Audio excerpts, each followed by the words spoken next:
যখন আমরা প্রথম বিদেশে আসি তখন ফ্ল্যাট খোঁজার জন্য অনেক প্রেশার থাকে। তো আমরা অনেক জায়গায় খুঁজতে থাকি, সেটা একদমই করবেন না। আপনার হয়তো টাকা নিয়ে নেবে, তারপর দেখবেন যে আপনি এখানে এসে আপনি তাদেরকে খুঁজেই পাবেন না। আর আজকের ভিডিওতে শেয়ার করতে চলেছি আমি আর আমার হাজব্যান্ড ইউকে এসে কিভাবে একটা ফ্ল্যাট রেন্টে পেয়েছিলাম। তো সেই নিয়েই আজকের ভিডিও। হ্যালো সবাইকে, স্কটল্যান্ড থেকে আমি সুজাতা। আমার নতুন একটা ভিডিওতে সবাইকে অনেক অনেক ভালোবাসা। আজকের ভিডিওটা একটা ইনফরমেটিভ ভিডিও হতে চলেছে।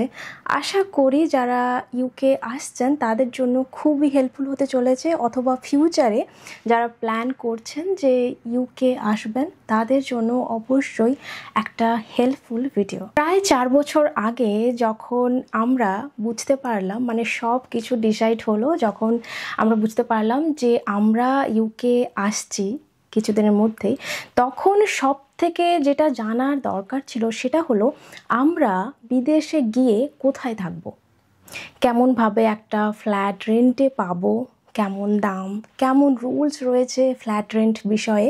তো অনেক কিছু জানার দরকার ছিল, কিন্তু তখন সেরকমভাবে না ঠিক বুঝতে পারিনি অনেক কিছুই, যেটা এখন এসে তারপর রুলসগুলো বুঝতে পেরেছি। তাই ভাবলাম যে আজকে ইউকেতে এসে একটা ফ্ল্যাট কিভাবে রেন্টে পাবেন, কি কি প্রসেসিং রয়েছে, সেই সব নিয়ে একটা ভিডিও বানাই। যখনই আপনি ডিসাইড করবেন ইউকে আসার, আমার মনে হয় তখনই ফ্ল্যাট রেন্ট নিয়ে খোঁজ শুরু করে দিন।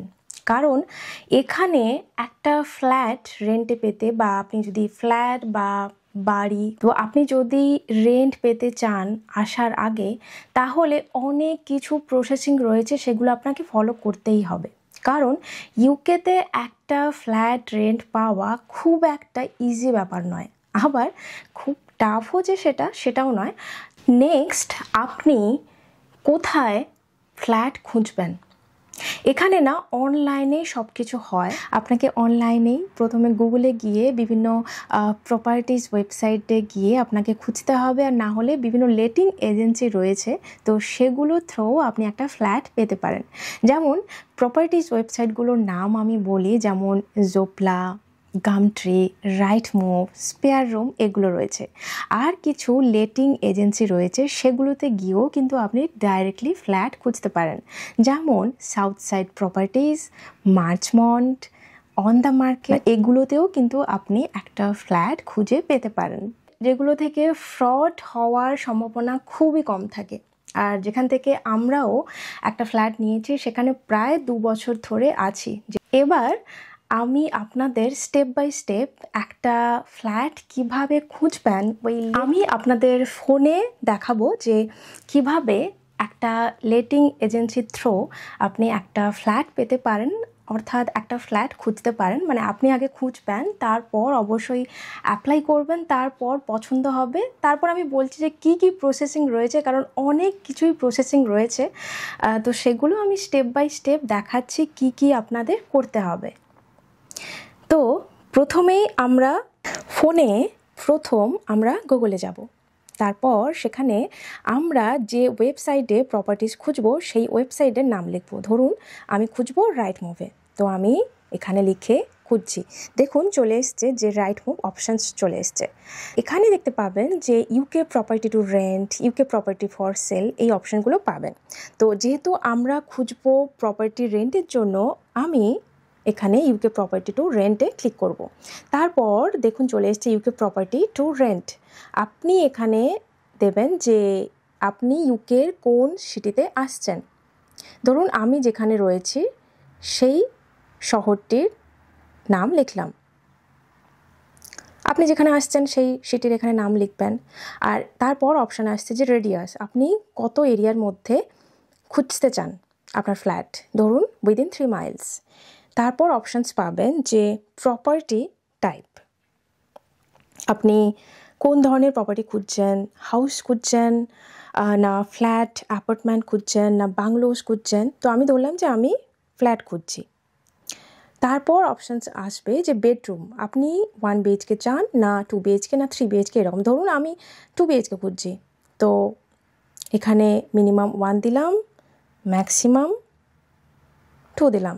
দেন প্রাইসও মিনিমাম এখানে দিতে হবে। ধরুন আমি প্রাইস মিনিমাম দিলাম 900 পাউন্ড, ম্যাক্সিমাম দিলাম 1200। টাইপ অফ লেটিংস, এখানে বিভিন্ন লেটিং এজেন্সি রয়েছে, যেমন অন দ্য মার্কেট, মার্চমন্ড, সাউথসাইড প্রপার্টিজ। তো আপনি যদি চান এখানে লিখতে পারেন, আমি লিখছি না কারণ আমি চাই সব ধরনের লেটিং এজেন্সি থেকে প্রপার্টিগুলো দেখি, তাই আমি লিখছি না। তারপর এখানে অপশানস আসে কী ধরনের আপনি ফ্ল্যাট চান, furnished, Parli furnished or unfurnished. ধরলাম আমি ফার্নিশড খুঁজছি। তারপর অপশান দেখতে পাবেন যে আপনি যে ফ্ল্যাটে থাকবেন গার্ডেন থাকবে কি না, অবশ্যই গার্ডেন থাকলে ভালো হয়। তারপরে থাকবে যে আপনার যদি কার থাকে, তাহলে প্রাইভেট কার থাকলে অবশ্যই পার্কিংয়ের জন্য স্পেস দরকার, তাহলে আপনি এখানে ক্লিক করতে পারেন যে মাস্ট হ্যাভ পার্কিং। তারপর দেখুন আপনার অপশানস থাকবে যে ফাইন্ড প্রপার্টিজে যখনই আপনি ক্লিক করবেন তখন অনেক লেটিং এজেন্সি থেকে ফ্ল্যাট দেখতে পাবেন। দেখুন এরকমভাবে এক এক করে ফ্ল্যাটগুলো দেখতে পাবেন।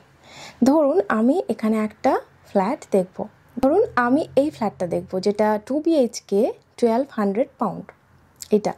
এখানে 11টা ফটো রয়েছে, যেমন প্রথমটা বাইরে থেকে একটা বিল্ডিংটার ফটো দেওয়া আছে। তারপর দেখুন এটা লিভিং রুমের ফটো, এটাও লিভিং রুম। তারপর এটা কিচেন, তারপর এটা বেডরুমের একটা ফটো দেওয়া আছে, যেহেতু 2 BHK 2টো বেডরুম দেখতে পাবেন। এটা ওয়াশরুম। তারপর এটা গার্ডেনও রয়েছে, যেহেতু আমরা গার্ডেন চাই, এটা গার্ডেনও রয়েছে।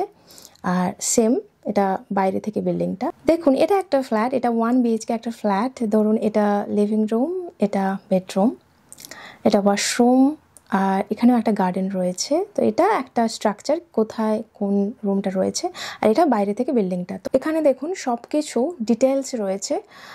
লেট অ্যাভেলেবল ডেট, আপনি কবে থেকে ওই ফ্ল্যাটটা পাবেন, ডিপোজিট কত টাকা দিতে হবে, মানে কত পাউন্ড দিতে হবে।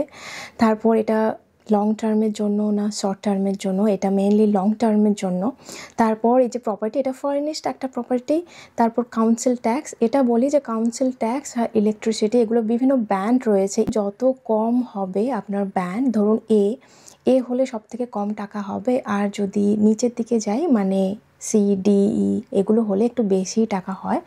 তো সেরকম এখানে বিভিন্ন রকম ডেসক্রিপশান দেওয়া রয়েছে, আপনার ফ্ল্যাটে কী কী থাকবে, দেখুন কী ফিচার্সে সব কিছুই দেওয়া আছে। Underfloor heating, fully furnished, location, shared garden, mood lighting, double glazing, shower, মানে কী কী ফ্ল্যাটে থাকবে সব কিছু এখানে লেখা থাকে, আর যেটা লেখা থাকে ওগুলোই থাকে আপনার ফ্ল্যাটে। তারপর ডেসক্রিপশান রয়েছে যে আপনার ফ্ল্যাটটা কেমন ধরনের ফ্ল্যাট তা নিয়ে সব কিছু লেখা থাকে। অবশ্যই আপনার পছন্দ, মানে আপনি যখন পছন্দ করেছেন আপনি এই ফ্ল্যাটটা নেবেন, সব কিছুর ডেসক্রিপশানটা অবশ্যই পড়ে নেবেন। আর এখানে ম্যাপ একটা রয়েছে, আপনি ম্যাপের মধ্যে জানতে পারবেন যে আপনার ফ্ল্যাটটা কোথায় রয়েছে। তো এগুলো থাকে।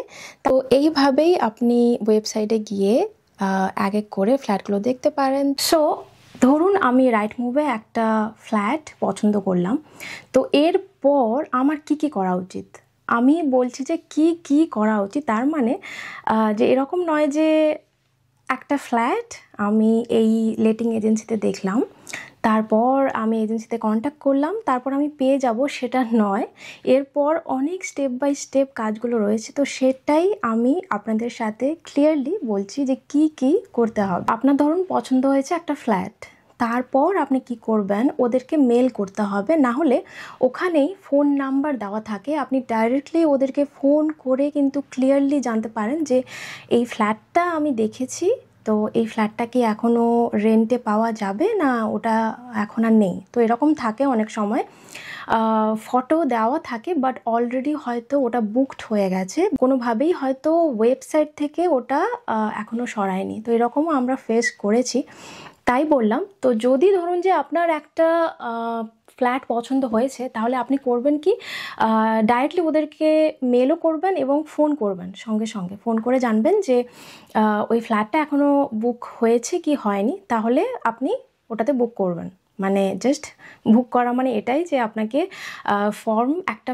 বড় ফর্ম রয়েছে, সেই ফর্মে অনেক কিছু রয়েছে, অনেক কিছু ডকুমেন্টস চাইবে। আপনার স্যালারি কত, এখানে একা থাকবেন না, আপনার কোনো পার্টনার আছে, ফ্যামিলি আছে কি না, আপনার কোনো পেট আছে কি না, আপনি কত দিনের জন্য থাকবেন, আপনি স্মোকিং করেন কি না। তো এগুলো অনেক কিছুই কিন্তু রুলস থাকে। তো আপনাকে পুরো সব কিছু মেনটেন করে আপনাকে একটা সুন্দরভাবে ফর্ম ফিল আপ করে ওদেরকে পাঠাতে হয়। তারপর আপনার ফর্ম যখন ওদের কাছে যাবে, ওরা একটা ডেট দেবে। শুধু যে ডেট দেবে সেটা নয়, একটা নির্দিষ্ট ডেট এবং একটা টাইম থাকে, ওই টাইমেই আপনাকে যেতে হবে। আপনাকে হয়তো ম্যাক্সিমাম 10 মিনিটস এরকম দেবে। ওই টাইমে ওই ফ্ল্যাটের ভিউইংসের জন্য আপনি যেতে পারবেন। যদি আপনি ওই টাইমের মধ্যে না যান তাহলে আপনি ওই ফ্ল্যাট দেখতেও পাবেন না। কারণ ধরুন আমি একটা ফ্ল্যাট পছন্দ করেছি, ওই ফ্ল্যাটটা আমি দেখব, তো ওই ফ্ল্যাটটা দেখার জন্য ওই নির্দিষ্ট টাইমে যদি না যায়, কারণ এজেন্সি থেকে ওই টাইমেই কিন্তু কেউ আসেন, আপনাকে ওই ফ্ল্যাটটা দেখাবেন, তারপর কিন্তু উনি চলে যাবেন। আর একটা কথা, আমি যেটা দেখেছি, মানে আমি এরকম দেখেছি যে ফ্ল্যাট ভিউইং করতে গিয়ে আমার মতো কিন্তু আরও অনেকেই ওই ফ্ল্যাট পাওয়ার জন্য ফর্ম পাঠিয়েছেন এবং ভিউইংসের জন্য কিন্তু এসেছিলেন। তো এর মানে এটা নয় যে আমার ফ্ল্যাটটা পছন্দ হয়েছে মানে, আমি ভিউইংস পেয়েছি মানে আমি ওই ফ্ল্যাটটা পাবো, সেটা নয়।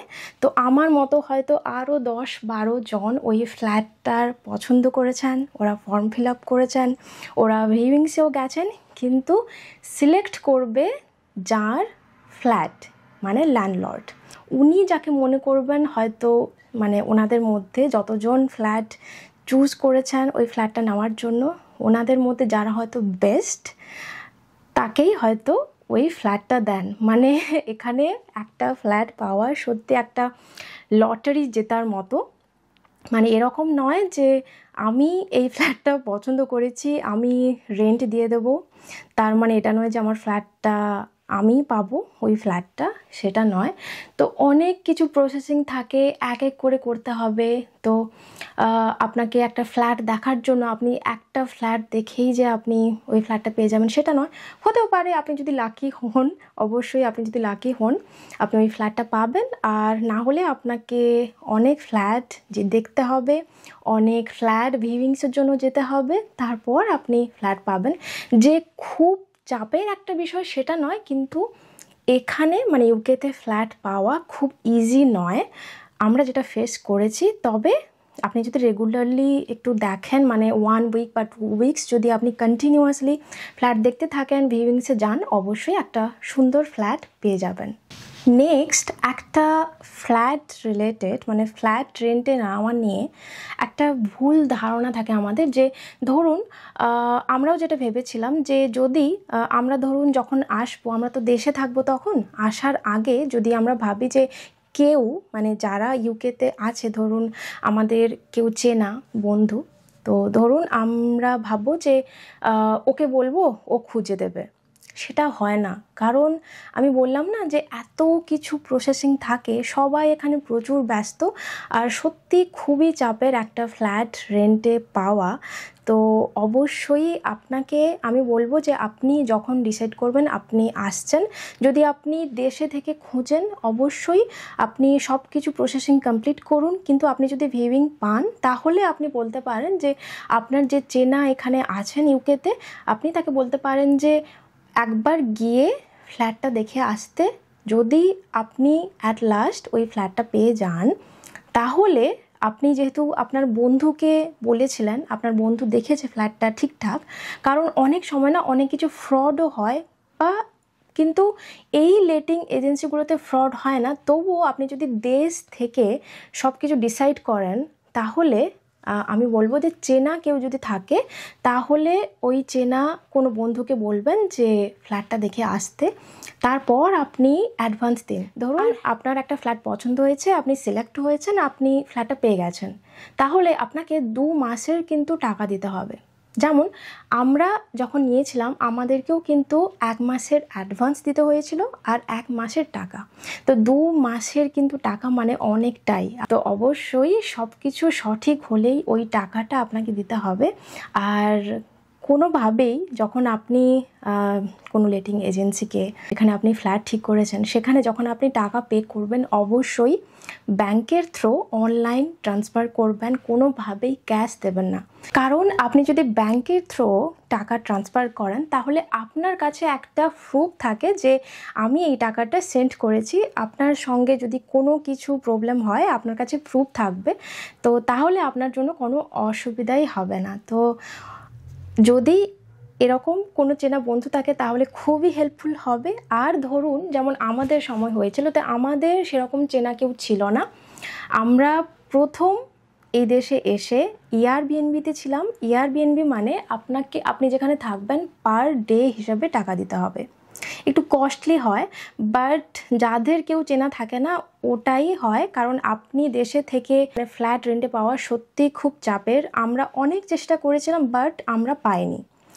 তো আমরা এখানে এসে প্রথমে এয়ারবিএনবিতে ছিলাম প্রায় 1 মাস, তারপর আমরা ফ্ল্যাট পেয়েছিলাম থাকার জন্য। তো এইভাবেই ফ্ল্যাট পেয়েছিলাম। তো আমাদের মতো যারা আছেন যে বিদেশে কোনো চেনা নেই, সব কিছুই অচেনা এবং অজানা, তাহলে আপনারা একটা কাজ করতে পারেন। তো বিদেশে এসে মানে ইউকেতে এসে প্রথমে তো কোথাও থাকতে হবে, তো সেটার জন্য আপনারা দেশে থাকা অবস্থায় এয়ারবিএনবি বুক করবেন। তো এটা ইজিলি খুবই পাওয়া যায়, যে কোনো জায়গায় আপনি পেয়ে যাবেন। এখানে থাকতে থাকতেই মানে এয়ারবিএনবিতে থাকতে থাকতেই আপনি ফ্ল্যাট খোঁজা শুরু করে দেবেন। আর 1 সপ্তাহ 2 সপ্তাহের মধ্যে যদি আপনি কন্টিনিউয়াসলি খোঁজেন আপনি পেয়ে যাবেন। আর একটা ব্যাপার বলি, যে যখন আমরা প্রথম বিদেশে আসি তখন অনেক কিছু কিন্তু প্রেশার থাকে, ফ্ল্যাট খোঁজার জন্য অনেক প্রেশার থাকে। তো আমরা অনেক জায়গায় খুঁজতে থাকি, তার মধ্যে ফেসবুক মার্কেট প্লেসেও কিন্তু অনেক সময় আমরা খুঁজি, অনেক সময় ডিটেলস দিই যে আমি এই জায়গাতে যাচ্ছি ইউকে, তো যদি এই জায়গাতে কোনো ফ্ল্যাট থাকে তো আমি থাকবো। এই যে যখন আমরা সব কিছু ডিটেলস দিয়ে দিই তখন অনেকেই না স্ক্যামার রয়েছে। আমাদের সাথেও কিন্তু এরকম ঘটনা ঘটেছে 2 বার। যারা স্ক্যামার ওনারাই নিজেরাই আপনাকে ফেসবুকে মেসেজ করবেন, ফ্ল্যাটের ফটোজও আপনাকে সেন্ড করবেন, ওগুলোও খুব সুন্দরও হয়। আপনি মনে করবেন যে হ্যাঁ এই তো বেশ একটা সুন্দর ফ্ল্যাট পেয়ে গেলাম, আমি টাকা পাঠিয়ে দিই। সেটা একদমই করবেন না। আপনার হয়তো টাকা নিয়ে নেবে, তারপর দেখবেন যে আপনি এখানে এসে আপনি তাদেরকে খুঁজেই পাবেন না, আর আপনার টাকাও গেল। আর এখানে এসে কোথায় থাকবেন সেটাও খুব চাপ হয়, কারণ আগে থেকে অনলাইনে সব কিছু বুক করতে হয়, তারপর এখানে আসতে হবে। তাহলেই আপনার জন্য সুবিধা, না হলে আপনি খুবই চাপে পড়বেন। আর সব থেকে যেটা হেল্পফুল হয়, যদি আপনার কোনো চেনা বন্ধু, চেনা রিলেটিভ কেউ যদি থাকেন, আপনি এখানে এসে ইজিলি তাদের সঙ্গে প্রথমে থাকতে পারেন, তারপর ফ্ল্যাট খুঁজতে পারেন। সেটা সত্যি খুবই একটা হেল্পফুল হয়, বাট সেটা সবার সাথে হয় না, সবার রিলেটিভ থাকে না। আমাদের তো কেউই ছিল না, আমরা নিজেরা প্রথম এসে এক এক করে অনেক কিছু শিখেছিলাম যে কেমনভাবে একটা ফ্ল্যাট খুঁজতে হয়, কীরকম পাবো, কারণ তখন কোভিডের টাইমও ছিল, আরও অনেকটাই চাপ হয়েছিল একটা ফ্ল্যাট পাওয়ার জন্য। তবে এখন তখনকার মতো খুব যে টাফ সেটা নয়, এখন আপনি কন্টিনিউয়াসলি যদি খোঁজেন অবশ্যই পেয়ে যাবেন একটা ফ্ল্যাট। আর একটা ব্যাপার সবার যেটা জানার ইচ্ছে থাকে ইউকে আসার আগে, কারণ আমি বুঝতে পারি, কারণ আমাদের আসার আগে এরকম অনেক অনেক প্রশ্ন ছিল যে ফ্ল্যাট রেন্ট কত হবে, আমার কত খরচ হবে পুরো মান্থে। তো ফ্ল্যাট রেন্ট যদি আমি বলি, অবশ্যই আপনার সিটির ওপর ভ্যারি করবে, আপনি কোন সিটিতে আছেন, সিটির কোন লোকালিটিতে আছেন। তো আমি যেহেতু স্কটল্যান্ডে আছি, মানে আমি আর আমার হাজব্যান্ড স্কটল্যান্ডে প্রায় 3.5 বছর ধরে রয়েছি। তো আমরা এখানে যেটা বুঝতে পারলাম, যখন আমরা এসেছিলাম তখন একটা 1 BHK ফ্ল্যাটের রেন্ট ছিল তখন প্রায় 700 পাউন্ড থেকে শুরু। আর এখন সেটা আপনি যদি 1 BHK একটা ফ্ল্যাট নিতে চান তাহলে স্কটল্যান্ডে 1 BHK একটা ফ্ল্যাটের দাম মিনিমাম 900 পাউন্ড হবেই। আর অবশ্যই ভ্যারি করবে আপনি সিটির কোন লোকেশানে আছেন, সেটা কমতেও পারে বাড়তেও পারে। আর যদি একটা 2 BHK ফ্ল্যাট চান তাহলে অবশ্যই 1200 পাউন্ড তো লাগবেই। সেটাও বললাম যে এটা এভারেজ বলছি অ্যামাউন্ট, এটার বেশিও হতে পারে কমও হতে পারে। আর আপনি যদি চান যে একটু স্পেশিয়াস কোনো বাড়ি চান, কারণ অনেক বাড়ি রয়েছে তো ওগুলোও কিন্তু আপনি পেতে পারেন যদি আপনি ভালোভাবে ওই লেটিং এজেন্সিগুলোতে খোঁজেন। তো এইভাবেই একটা ফ্ল্যাট বা বাড়ি এখানে রেন্টে পাওয়া যায়। চলুন, আজকের ভিডিওটা যদি ভালো লাগে অবশ্যই লাইক কমেন্ট শেয়ার সাবস্ক্রাইব করবেন। সবাই খুব ভালো থাকবেন। আর যদি ইউকে রিলেটেড কোনো বিষয়ে জানতে চান অবশ্যই কমেন্টে জানাবেন। তো চলুন, আজকের জন্য টাটা।